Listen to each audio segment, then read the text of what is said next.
epileptología en Hospital Henri Gastou de Marsella, Francia. Es miembro activo de la Academia Mexicana de Neurología y de Camelis. Él nos va a hablar el día de hoy sobre abordaje, diagnóstico y tratamiento de las epilepsias. El doctor nos ha pedido o quisiera que esta plática sea interactiva. Esperemos que haya participación de los asistentes. Vamos a dejarle el micrófono al doctor Francisco Rogel.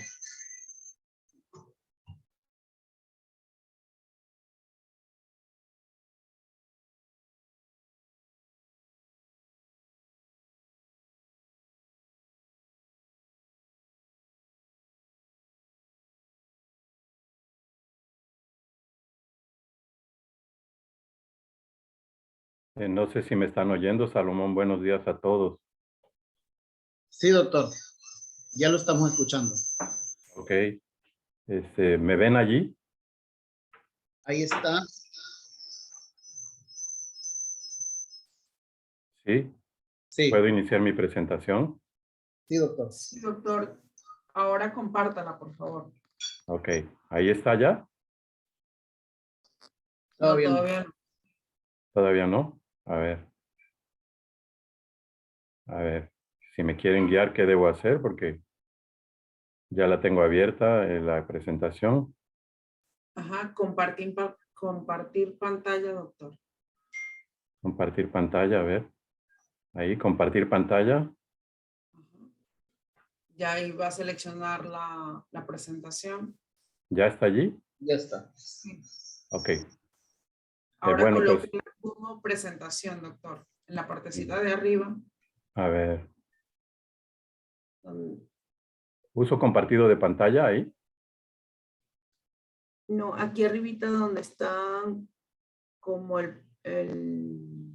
Donde hay un disquete, doctor, en la parte superior izquierda, hay un disquete y ahí le aparecen como dos iconos que es para ponerlo en modo presentación. En el mismo PowerPoint, doctor, solo hacerlo en grande. A ver. Es el mismo PowerPoint. En modo presentación. A ver, déjeme ver. Está a un costado del lado derecho, en la parte inferior.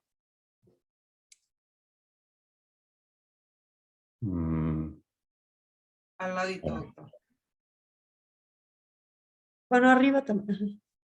A ver, nomás déjenme quitar la pantallita esta, la pestaña que me ponen porque no me deja, yo lo tengo hasta arriba. Exacto. Ahí. Ajá. Ahí donde le dijo. ¿Qué parece? A ver, pero es que como aparece la pestaña no me deja Bueno, no se poner. preocupe, doctor. Ahorita. A ver si ustedes lo pudieran poner porque lo tengo hasta arriba y la pantalla aparece el listón de actividades y no me deja. A ver.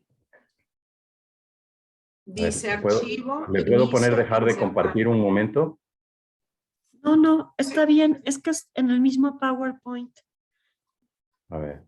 Sí, pero es que lo tengo, repito, está hasta No, arriba. si le da donde dice epilepsia, como no lo puede como bajar tantito, mover. A ver, déjeme ver. En donde le aparece su cintillo, doctor, de nombre. Ajá, a veces lo epilepsia puede seleccionar. diagnóstico. Ahí nada más seleccione la pantalla, dele clic a la pantalla. Pues no sé cuál quieren que le dé clic. Es que Sería o hasta sea, arriba. uso compartido de pantalla, ya está. no, doctor, donde le aparece el nombre de su archivo, epilepsia diagnóstico, Exacto. ahí es donde tiene que colocar Microsoft su cursor. PowerPoint. Ajá. Doctor, arriba de donde está presentación con diapositivas, ya ve que tiene el nombre de su archivo, epilepsia.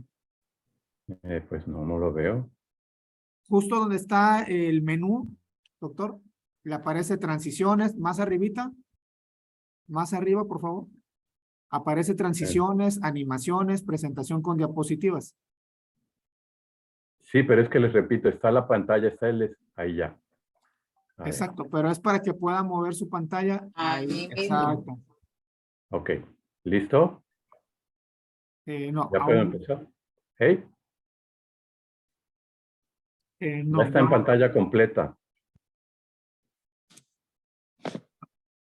Yo ya la tengo en mi computadora en pantalla completa. ok, bueno, yo no lo veo todavía, yo lo veo con diapositivas. Uy, caramba, pero aquí yo ya lo tengo en pantalla completa. Bueno, doctor, deje de compartir y vuelve a compartir. Y le vuelve a ¿Le dar doy a pantalla. uso compartido de pantalla? En la parte de arriba hay un cintillo verde Sí, del monitor que dice opciones y usted ahí le dice dejar de compartir. le digo dejar de compartir. Ajá. Ahí. Ahora vuelva a compartir y le vuelve a dar maximizar la pantalla. A ver, le doy otra vez compartir. Ujú. Y abro la sesión otra vez. Ahí mismo. Ahora le vuelve a dar a la de ahí. Ahí está ya. Yo ya la tengo aquí en pantalla completa. Pues no nos las muestra a nosotros así, doctor. Uy, caramba. Pero pues... O podríamos empezar a darla así, ¿no? Ujú. Sí, si quiere iniciar. A ver, ahí ven. Ahí en mi pantalla está corriendo en pantalla completa.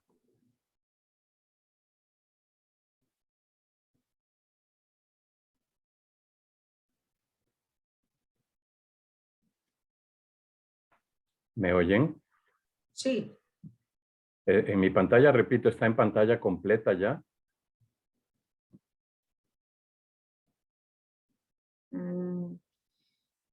No lo vemos nosotros así, doctor. Lo estamos viendo igual. Ay, qué barbaridad. Pues ustedes díganme qué hago. Porque le repito, he seguido las instrucciones que me dieron incluso a la vez del ensayo y estoy compartiendo la pantalla. Está en pantalla completa. Las diapositivas corren en mi computadora perfectamente.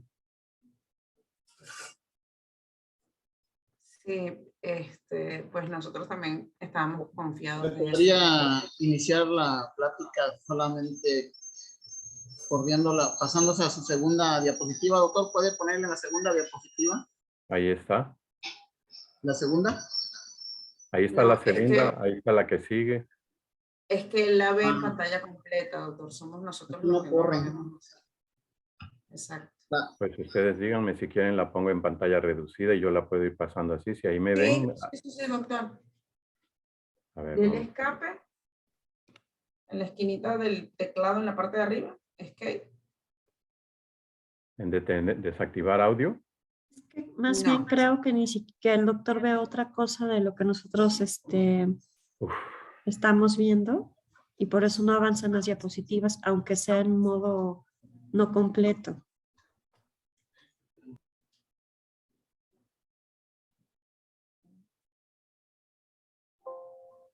no sé. ¿Es de compartir, doctor? Dejo de compartir, ok. Y vuelva a compartir. Vuelvo a compartir. Ujú. Ahí está. Ok, allí no la ponga como en presentación. Allí la puede ir avanzando aquí en las laterales. ¿Sí? Ahí, ok. Para ver, Ahí ven el avance. ahí vemos la segunda, sí, hágalo así. Ok, bueno, miren, muchas gracias. Antes que nada, una disculpa por esta situación técnica. Yo creo que ajena a casi todos. Miren, aquí lo que les estoy representando es un cuadro de Salvador Dalí. Y en este aparente amasijo de cosas, si ustedes observan con atención, hay un hombre tocando el piano. Así se llama, hombre al piano. Y se las presento porque el diagnóstico de epilepsia a veces puede ser así difícil, buscar entre un cúmulo de información. Ya no va a haber interacción en obviedad del tiempo, pero les voy a presentar los casos. Este es un hombre de 54 años, es un médico veterinario. Hace 3 meses, es decir, 3 meses antes de acudir a la consulta, tuvo una pérdida de conciencia por unos segundos. Él dice que sintió una taquicardia y una arritmia agresiva antes de la pérdida de la conciencia. La esposa estaba con él y refiere que se fue cayendo lentamente hacia la mesa, se echó la crema encima, estaba con la mirada ida y sin respuesta. El cuadro duró como 1 minuto y después estuvo muy mareado. En los días previos dice la esposa que a veces le venía una risa involuntaria y el ojo izquierdo como que lo hacía chiquito. 3 semanas antes de consultar, de nuevo en alerta, un giro de la cabeza hacia la izquierda y pierde rápidamente la conciencia y presenta una convulsión. Después lo refieren confuso y con sueño. No tiene ningún antecedente relevante, niegan epilepsia en la familia. Es hipertenso de 3 años, bien controlado y no tiene historia de lesión neurológica. Es valorado por cardiología, también por 2 neurólogos y un neurocirujano. Le hacen todos los estudios que ustedes ven ahí, Holter, electrocardiograma ordinario, ecocardiograma, prueba de esfuerzo, todo es normal. Laboratorio también un número grande de estudios.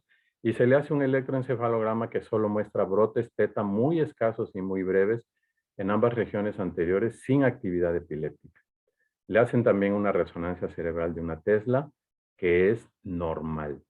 Y aquí les dejo de tarea para que ustedes piensen qué es lo que creen que tiene este paciente y anoten sus respuestas. Yo al final les daré qué es el cuadro clínico y cuáles son las pautas diagnósticas. La siguiente es un caso que me lo facilitó un compañero de una chica joven que la mamá la lleva a consulta, señalando que la chica es muy nerviosa. Eso es lo único que la mamá dice, es muy nerviosa. Niegan crisis convulsivas, niegan otras manifestaciones clínicas y su examen general y neurológico es completamente normal. Y aquí tenemos el video. Está cargando ahorita, ahí va a correr. Véanlo por favor con cuidado. Vean que la chica está perfectamente despierta, se acomoda en el sillón, mueve sus manitas. Eso es todo. Se los voy a correr una vez más porque es un video cortito. ¿Sí? Vean que la chica está pues con unos movimientos al parecer involuntarios, está perfectamente consciente. Incluso hace una expresión un poquito como de fastidio. Y eso es toda la manifestación clínica y de video eje. Piensen qué es lo que piensan, lo que creen ustedes que tenga esta pacientita. Y finalmente la paciente número 3 es una mujer de 52 años. Ella inicia a los 26 años con eventos que son caracterizados por miedo intenso, angustia y ruptura de contacto. Una hermana dice que se queda fija, como oída, no tiene automatismos, de ahí pierde la conciencia y convulsiona. Al parecer los cuadros duran unos 2 minutos y después queda con sueño, no reacciona y desconoce a sus familiares.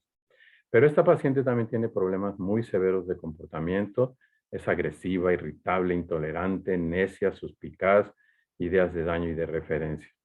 Le han dado tratamiento con topiramato y carbamazepina a dosis adecuadas, los eventos continúan, pero ella tiene una irregularidad muy acentuada en la toma del tratamiento. En sus antecedentes personales patológicos, pues no hay ninguno realmente relevante. Una hermana, atención, este sí es un antecedente importante, tuvo epilepsia del lóbulo temporal y dicen, tenía crisis como las de ella. Fue sometida a cirugía del lóbulo temporal y se curó. Y en la exploración física, ella es una paciente muy verborreica, tiene ideas de referencia, es decir, un contenido paranoide del pensamiento. Y ella incluso dice, yo no tengo ninguna enfermedad. Aquí les presento la resonancia, que en obviedad de tiempo yo les mostraré los datos. Miren, es una resonancia en un corte T2 y les pido por favor que comparen las imágenes del hipocampo aquí y acá. El hipocampo, yo le digo a los pacientes, esta colita de camarón que ven ustedes aquí, miren, ahí se las estoy dibujando. Esa colita de camarón que ven aquí, compárenla de un lado y del otro y verán los cambios flagrantes. Incluso se va a hacer más acentuado aquí en esta imagen en FLAIR. De nuevo, comparen esta colita de camarón de este lado con esta. Entonces, ustedes verán que hay una atrofia y esclerosis del hipocampo en el lado izquierdo, pero si se fijan con atención, el otro hipocampo también está esclerótico, pero mucho más el del lado izquierdo. Entonces, ¿qué es epilepsia? Epilepsia es un síndrome clínico. Esta es una definición aceptada ya por la Liga Internacional contra la Epilepsia. Es un síndrome clínico caracterizado por una predisposición permanente del cerebro para generar crisis epilépticas. Y se requiere en esta nueva definición por lo menos una crisis. A comparación de lo que exigía antes la definición que decía, es un trastorno crónico caracterizado por la presencia de crisis recurrentes y se exigía la presencia de por lo menos 2 crisis. ¿Cuál es la modificación básica? Que ahora Sigue siendo válido si hay 2 crisis no provocadas, sigue siendo válida esa definición, pero cuando hay una crisis no provocada y una probabilidad de recurrencia igual al mayor o al 60%, ya se considera epilepsia. Y este porcentaje se toma porque cuando hay una segunda crisis, la probabilidad de recurrencia es igual o mayor a 60%. Y también si ustedes diagnostican la presencia de un síndrome epiléptico, eso ya también es epilepsia. Quiero yo dejarles en la mente a ustedes, como médicos que con frecuencia ven epilepsia, lo siguiente. La epilepsia implica múltiples posibilidades diagnósticas. Es decir, por decirlo de esta manera, decir que un paciente tiene epilepsia equivale a la mitad del diagnóstico. Ahora hay que buscar por qué tiene la epilepsia. Entonces, la epilepsia equivale a una alteración funcional y o estructural del cerebro. Y esa es siempre, eso es absoluto. La epilepsia se clasifica en síndromes especiales como el Lennox-Gastaut, el síndrome de Dravet, etc. Y la epilepsia sintomática, que es la más frecuente, que es la secundaria a una lesión estructural del cerebro, cualquiera que ésta sea. Llámese un tumor, un cisticerco, una cicatriz, lo que sea. La que antes llamábamos idiopática, que es genética, es decir, epilepsias genéticas como las ausencias, la epilepsia mioclónica juvenil, y la criptogénica, que es de causa desconocida. Entonces, el protocolo diagnóstico básicamente lo que busca es ponerle apellidos a esa epilepsia. La anamnesis, el interrogatorio, es la parte más importante del diagnóstico. Aún en estos tiempos de progreso tecnológico, la anamnesis sigue siendo de valor importantísimo y esa está al alcance de todos ustedes, porque ustedes la hacen. Y debe ser como al estilo Sherlock Holmes. La anamnesis puede ser muy fácil, muy difícil en relación al tipo de epilepsia, porque algunos tipos son fáciles de describir y otros más difíciles, y desde luego al nivel intelectual y a la escolaridad del paciente. Puede ser de curso libre, es decir, si ustedes ven que el paciente es suficientemente inteligente y con cultura, le pueden dar el curso libre que lo describa o ustedes lo van guiando. A destacar, miren, buscar intencionadamente mioclonías en epilepsia que inicia en la adolescencia o en el adulto joven. Atención, el paciente no les va a decir, doctor, yo tengo mioclonías. Claro que no. Va a decir, como la chica que les mostré el video, que es muy nerviosa, porque ellos atribuyen los brincos de las sacudidas mioclónicas a estar nervioso. La presencia de eventos en el sueño es también relevante porque muchas crisis epilépticas se manifiestan ya sea exclusivamente o preponderantemente en el sueño. Y algo que obviamos mucho es las manifestaciones pre- y posictales. La omisión de datos es muy frecuente.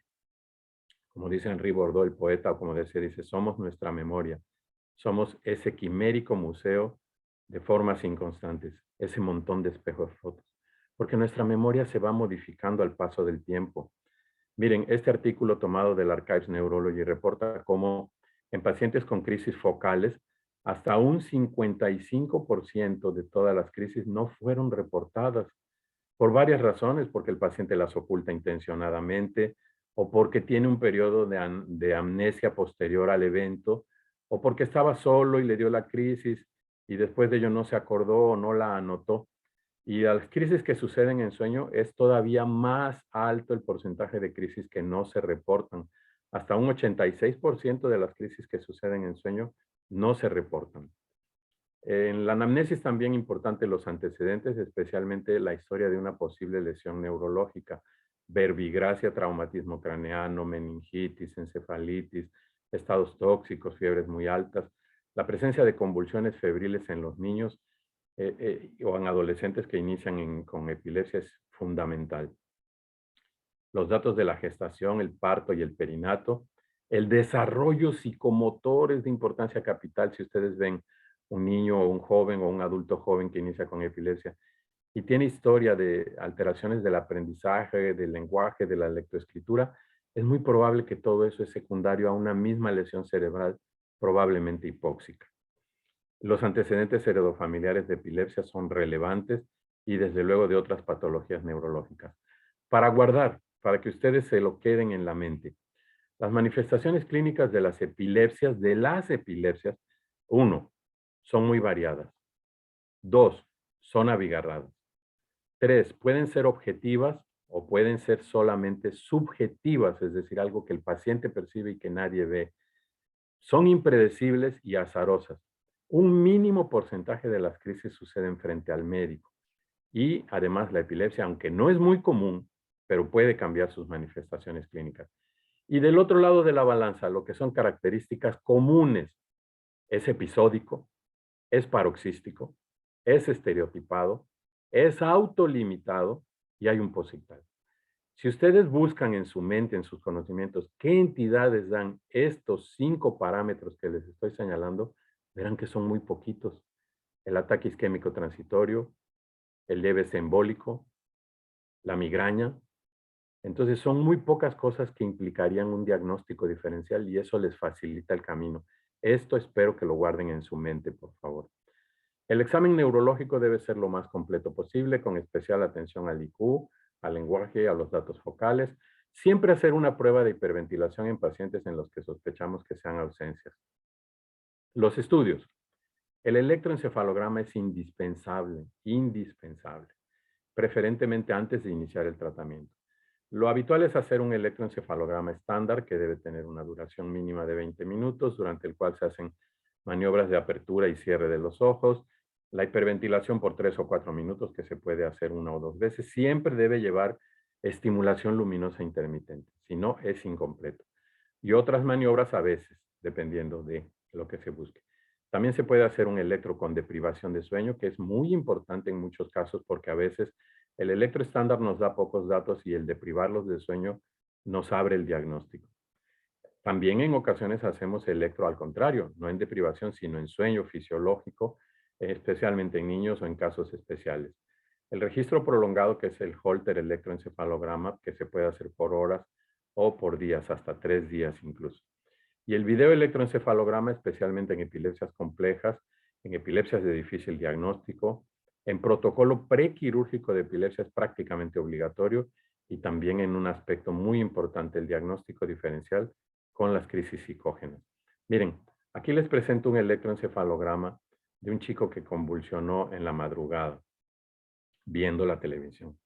Y vean que se ve un trazo de base normal, este es el trazo de base normal, lo que llamamos el ritmo alfa, y aquí se ve una imagen muy sugerente como de punta onda, pero uno puede pensar, ¿no será un artefacto? Aunque para mí, desde el inicio, era claro que era muy probablemente actividad de punta onda, y recuerden que la punta onda siempre es patológica.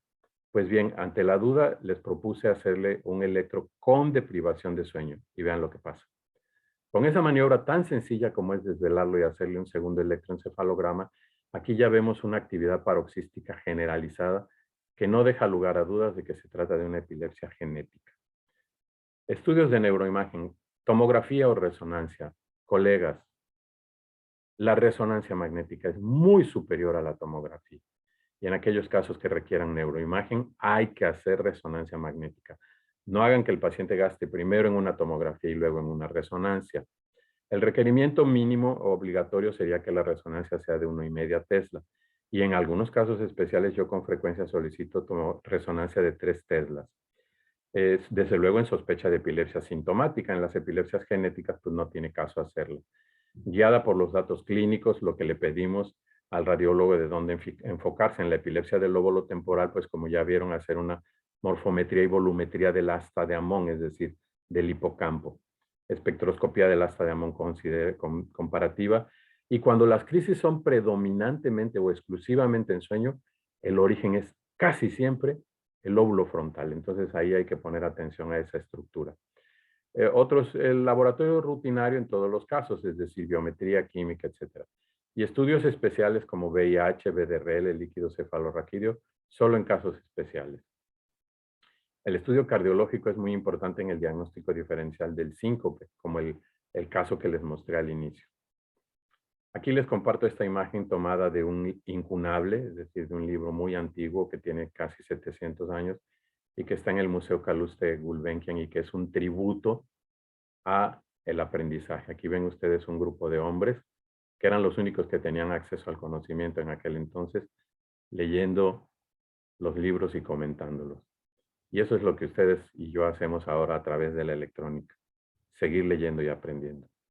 El tratamiento, miren, aquí les hago una pregunta que yo creo que la contestación no es nada difícil.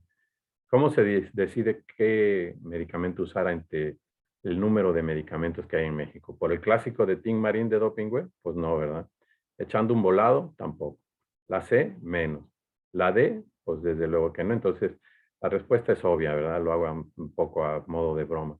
Pero la respuesta es real. Es considerando el tipo de epilepsia y las características biológicas del paciente. Les pongo un simple ejemplo.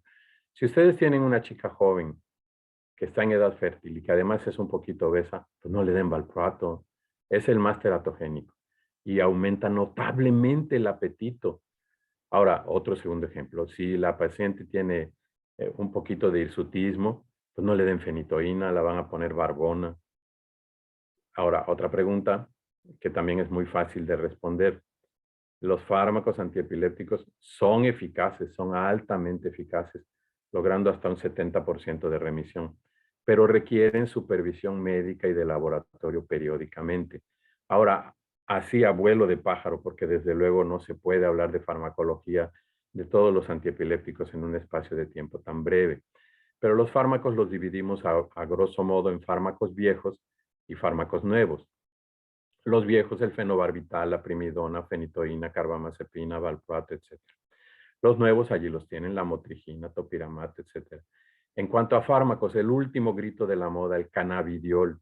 A ustedes seguramente muchos pacientes les han dicho, oiga doctor, ¿y el cannabidiol? Se los respondo en base a lo que marca la Academia Americana de Epilepsia y la Academia Europea de Epilepsia. El cannabidiol está limitado básicamente a 3 condiciones y se las nombro en este momento. Síndrome de Lennox-Gastaut, síndrome de Dravet y epilepsia comprobadamente farmacoresistente. Nada más. No es para todas las epilepsias, no sirven todas las epilepsias, no se usa como monoterapia, sino como terapia de adición. La cirugía de epilepsia, que podríamos hablar un poquito, y la dieta cetógena, que ya son tipos de tratamiento muy específicos. La fenitoína, que ustedes han usado en muchas ocasiones, es un medicamento que bloquea los canales de sodio, es eficaz en crisis focales, en crisis generalizadas, y hasta en un 45% de los casos de estado epiléptico se logra la remisión. Más o menos un 60% de los pacientes se ven libres de crisis. Pero atención, la fenitoína puede empeorar todas las epilepsias genéticas, ausencias del niño, del adolescente, epilepsia mioclónica juvenil. Efectos adversos, ustedes los conocen muy bien, ahí están señalados. De enfatizar que el rash alérgico puede suceder hasta en el 8% de los casos y puede ser leve a grave. Tiene teratogenicidad, entre ellos el síndrome de hidantoína fetal, y el espectro antiepiléptico de la fenitoína es reducido. La carbamazepina es muy semejante a la fenitoína, es también un bloqueador de canales de sodio. En el consenso general de las publicaciones es que es la primera elección en crisis focales, ya sea con o sin generalización. Es decir, crisis que nacen en una parte bien delimitada del cerebro. Pero la carbamazepina también tiene un alto potencial para empeorar las crisis de la epilepsia genética. El rash es casi el doble que en la fenitoína. Hepatotoxicidad en un porcentaje no despreciable. Su potencial teratógeno es muy bajo y su espectro es también reducido. El valproato de magnesio, miren, el valproato de magnesio es un muy buen medicamento y debo subrayarlo, muy buen medicamento cuando está bien indicado. Aumenta el GABA cerebral, que ustedes lo saben, es el transmisor frenador o inhibidor en el cerebro, pero también bloquea los canales de sodio dependientes de voltaje. Es de amplio espectro, fíjense para todo lo que sirve. Crisis focales, crisis generalizadas, crisis de ausencia, crisis mioclónicas, atónicas y en el estado epiléptico. Hasta un 80% de las crisis genéticas o generalizadas logran control y en las crisis focales igual eficacia. Es la primera elección en epilepsia de ausencias del niño, ausencias del adolescente, epilepsia mioclónica juvenil y gran mal del despertar. Como ya les dije, da aumento de peso, puede dar temblor, elevación del amonio, hepatotoxicidad. El levetiracetam es un fármaco que antes decíamos atípico porque no se sabía bien cómo actuaba, pero ahora sabemos que se liga a la proteína de la vesícula sináptica SB2, pero el modo exacto de acción todavía no se conoce. Se piensa que tiene que ver con la regulación de liberación de neurotransmisores, obviamente. Es de amplio espectro también de amplio espectro, similar al del valproato. Tiene pocos efectos adversos, entre ellos sueño y a remarcar, trastorno del comportamiento, especialmente en niños o adolescentes que ya lo tenían, los puede empeorar considerablemente. Su teratogenicidad es desconocida, aún parece que es muy baja. Su limitante el costo, pero recuerden que ya hay genéricos a muy buen precio o marcas de menor precio que el original. La lamotrigina es un bloqueador de canales de sodio y un poquito menos de los de potasio. Se absorbe muy bien, no se liga a proteínas plasmáticas, no tiene interacción con el citocromo P450. Ya está aprobada para su uso en el embarazo tanto por la FDA como por la regulación europea. Es eficaz también en crisis focales, tónico-crónicas generalizadas, en el Lennox-Gastaut y en las epilepsias genéticas. Su limitante es la alergia, que la puede dar con frecuencia. Por lo tanto, siempre que usen la lamotrigina en sus pacientes, vayan titulándola en forma muy lenta y progresiva, es decir, hagan incrementos lentos. El topiramato es también un muy buen medicamento, también de muy amplio espectro, porque tiene varios mecanismos de acción. Bloquea los receptores de AMPA, bloquea los canales de sodio, aumenta el GABA y bloquea los canales de cloro. Se absorbe muy bien, se elimina por vía renal, es de amplio espectro en crisis focales, tónico-crónicas, epilepsia mioclónica juvenil y hasta en el síndrome de Lennox-Gastaut. En el embarazo su categoría sigue siendo C, aunque la evidencia acumulada lo muestra como poco potencial teratógeno. Efectos adversos varios, sueño, parestesia, dificultad para concentrarse, dificultad en la memoria, anorexia que a veces puede ser muy marcada y pérdida de peso. Ahora, ¿cómo, cuándo y dónde? Es decir, ¿qué debemos usar? 1. No hay fármaco antiepiléptico ideal. Yo les digo a mis pacientes, todos tienen efectos adversos, todos. Y uno tiene que buscar el que menos efectos adversos le dé al paciente. Efectos generales, sedación, sueño, mareo, vértigo y ataxia, y cada uno tiene sus efectos particulares. 5 al 10% de los pacientes con enfermedad pueden tener eventos adversos considerables, y ahí hay que suspender y cambiar el tratamiento. Siempre traten de hacer una titulación progresiva cuando no es una situación de urgencia. Porque si ustedes incrementan bruscamente el medicamento, el paciente lo más probable es que no lo va a tolerar. Como guía general hay que tomar en consideración el sexo, la edad, el peso corporal, la gestación, y el nivel socioeconómico, porque hay medicamentos caros que el paciente obviamente no puede pagar. Y desde luego, el más importante de todas las variantes, el tipo de epilepsia.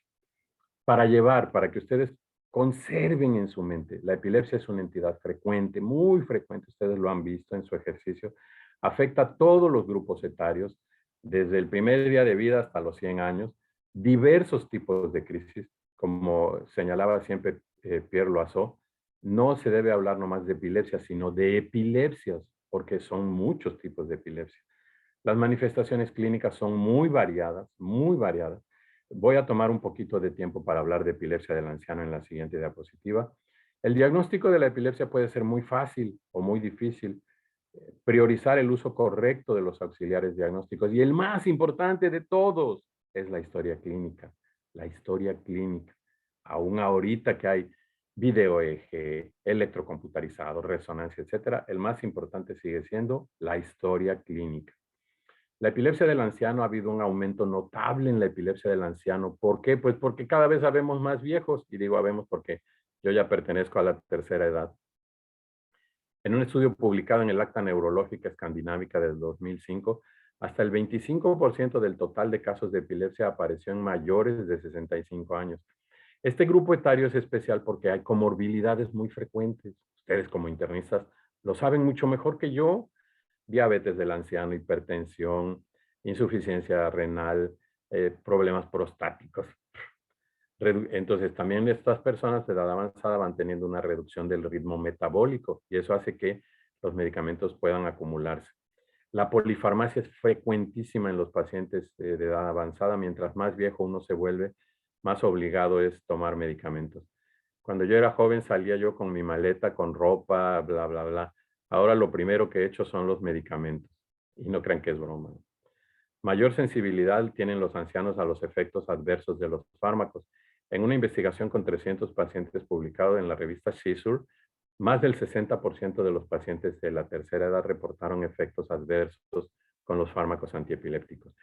¿Cuál es la primera elección en un paciente, no vamos a decir anciano, vamos a decir de edad avanzada, que tiene epilepsia. La mayoría de las guías coinciden en señalar a levetiracetam.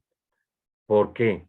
Porque es de amplio espectro, porque tiene pocos efectos adversos, porque es bien tolerado y porque no tiene prácticamente interacciones farmacéuticas con muchos de los fármacos. Otros ponen al topiramato. Yo en lo personal utilizo en los pacientes levetiracetam. Y la oscarbazepina es una buena elección, pero recuerden que da mucho sueño y mareo y en las personas de edad avanzada eso puede ser contraproducente. Miren, aquí está la moderna biblioteca. Espero que ninguno de los que están ahí en la diapositiva esté aquí de oyente porque podría molestarse, pero miren la biblioteca moderna en la que acuden para actualizarse. Entonces, con esto yo he terminado mi presentación, incluso he ahorrado tiempo de lo que estaba especificado, quizá haya tiempo para alguna pregunta o respuesta, eso lo decidirán los coordinadores. Yo agradezco nuevamente al doctor Salomón Barrios la invitación, espero haber cubierto las expectativas y a todos los que están o hayan estado oyéndome, muchas gracias por su atención. Gracias.